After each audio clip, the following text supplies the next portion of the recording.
नमस्कार, स्वागत है आप सभी का हिंदी न्यूज यूट्यूब में। तो दोस्तों, आज के 50 बड़ी खबरों को फटाफट जानते हैं। यूपी के परिवारों के खाते में आए 1 लाख। सीएम योगी रविवार को लखनऊ में आयोजित प्रधानमंत्री आवास योजना शहरी 2.0 के तहत डायरेक्ट फंड ट्रांसफर कार्यक्रम में शामिल हुए। उन्होंने सिंगल क्लिक से प्रदेश के 2 लाख परिवार के खातों में पीएम आवास योजना की किस्त के तौर पर 1 लाख रुपए की धनराशि ट्रांसफर की। परिवार के खातों में किस्त की रकम पहुंचते ही उनके चेहरे खुशी से खिल गए। अखिलेश यादव पर मानहानि का केस। अखिलेश यादव के खिलाफ वकील विष्णु शंकर जैन ने पटियाला हाउस कोर्ट में मानहानि का केस दर्ज कराया है। इसमें अखिलेश से RS1 के हट जाने की मांग की है। उनका आरोप है कि 24 नवंबर 2024 को संभल हिंसा के लिए अखिलेश और सपा के एक्स हैंडल से उन्हें जिम्मेदार ठहराया गया था। संभल हिंसा के बाद अखिलेश ने जैन की तस्वीर पोस्ट कर लिखा था, जिन्होंने बवाल शुरू किया, और जो पहले फसाद की वजह बने उनकी तस्वीर कब लगेगी। अरविंद केजरीवाल शुरू से ही झूठ बोलते हैं। भाजपा सांसद योगेंद्र चंदोलिया ने आम आदमी पार्टी पर निशाना साधते हुए कहा कि सौरभ भारद्वाज और उनके गुरु अरविंद केजरीवाल शुरू से ही झूठ बोलते आए हैं। उन्होंने कहा कि विधानसभा सत्र की पूरी रिकॉर्डिंग होती है और जांच की प्रारंभिक रिपोर्ट में आतिशी दोषी पाई गई हैं।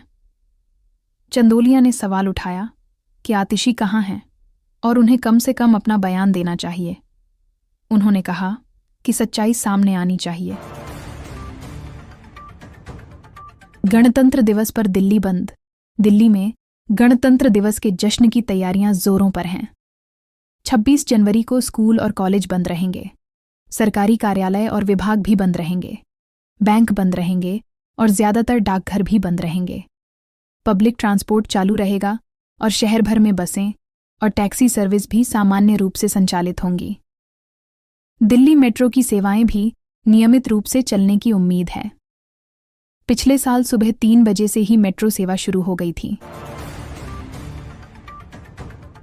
सरकार को चेतावनी। भोपाल के भेल दशहरा मैदान में SC, ST और OBC मोर्चा के संयुक्त मोर्चा का महासम्मेलन हुआ। इस सम्मेलन में MP के अलग अलग हिस्से से आए लोग शामिल हुए।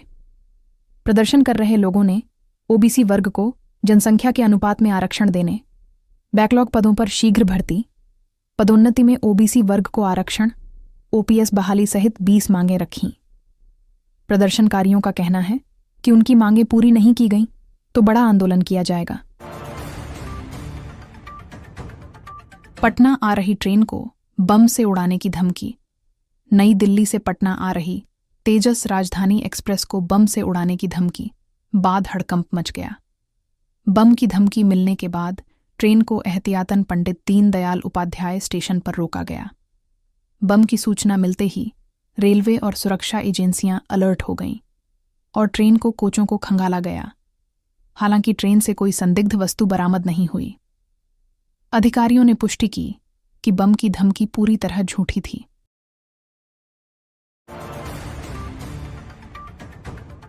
फैक्ट्री बंद होने से 300 मजदूर बेरोजगार। बिहार में 20 दिन से बंद पड़े इथेनॉल फैक्ट्री से 300 मजदूर बेरोजगार हो गए हैं। केंद्र सरकार की नई इथेनॉल पॉलिसी का असर स्थानीय उद्योग और मजदूरों पर पड़ा है। मजदूरों का कहना है कि एक तरफ सरकार बिहार से पलायन रोकने की बात करती है, वहीं दूसरी तरफ ऐसी नीतियां लाई जा रही हैं जिनसे यहां चल रहे उद्योग बंद हो जाएं। इसका सबसे ज्यादा असर दिहाड़ी मजदूरों पर पड़ा है, जो लोडिंग अनलोडिंग कामों पर निर्भर थे। 26 जनवरी से पहले बड़े हमले की साजिश। 26 जनवरी से पहले इंटेलिजेंस एजेंसियों ने अलर्ट जारी किया है। सूत्रों के अनुसार खालिस्तानी बांग्लादेशी आतंकवादी संगठन दिल्ली, हरियाणा, यूपी और राजस्थान को निशाना बनाने की कोशिश कर सकते हैं। पंजाब के गैंगस्टर विदेश से काम कर रहे खालिस्तानी व कट्टरपंथी हैंडलर्स के लिए काम कर रहे हैं। ये कथित तौर पर अपने एजेंडा को आगे बढ़ाने और अंदरूनी सुरक्षा को बिगाड़ने के लिए क्रिमिनल नेटवर्क का इस्तेमाल कर रहे हैं। बीजेपी पर भड़के। राहुल गांधी मध्य प्रदेश के इंदौर में दूषित पानी की वजह से जान गंवाने वालों के परिजनों से राहुल गांधी ने मुलाकात की। राहुल गांधी ने दूषित पानी से बीमार हुए लोगों का भी हालचाल लिया। इसके बाद उन्होंने एक्स पर लिखा, बीजेपी की डबल इंजन सरकार का नया स्मार्ट सिटी मॉडल, पानी में जहर, हवा में जहर, दवा में जहर, जमीन में जहर, और जवाब मांगो तो चलेगा बुलडोजर। इस मॉडल में गरीबों की मौतों के लिए कोई भी जिम्मेदार नहीं होता। यूपी के शिक्षकों पर बड़ा एक्शन। यूपी बोर्ड ने प्रदेश के 896 शिक्षकों पर बड़ा एक्शन लिया है। इन शिक्षकों को 2026 की हाई स्कूल और इंटरमीडिएट परीक्षा से डिबार कर दिया है।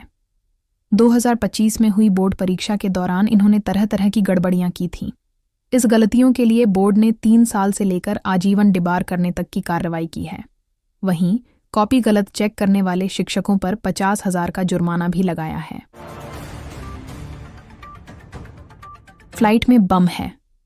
इमरजेंसी लैंडिंग इंडिगो की फ्लाइट में बम की सूचना के बाद दिल्ली से बागडोगरा, पाने बंगाल जा रहे विमान की लखनऊ में इमरजेंसी लैंडिंग कराई गई। सभी यात्रियों को विमान से नीचे उतारा गया। विमान को बे में ले जाकर चप्पे चप्पे की जांच की जा रही है। विमान के बाथरूम के अंदर एक नैपकिन पर धमकी लिखी मिली। लिखा था, विमान में बम है। बाद में विमान को तत्काल लखनऊ डायवर्ट किया गया। घटना के बाद एयरपोर्ट पर सुरक्षा खड़ी कर दी गई है। कांग्रेस देश का भरोसा खो चुकी है। असम के नागांव में 950 करोड़ की परियोजनाओं का शिलान्यास और भूमि पूजन किया। पीएम ने कहा, मुंबई की जीत का जश्न काजीरंगा में मनाया जा रहा है। केरल में भी पहली बार बीजेपी का मेयर बना है। मुंबई में कांग्रेस चौथे नंबर की पार्टी बन गई है। कांग्रेस की नकारात्मक सोच को देश नकार रहा है। महाराष्ट्र में कांग्रेस पूरी तरह सिमट गई है। कांग्रेस देश का भरोसा खो चुकी है। कांग्रेस कभी असम का भला नहीं कर सकती है।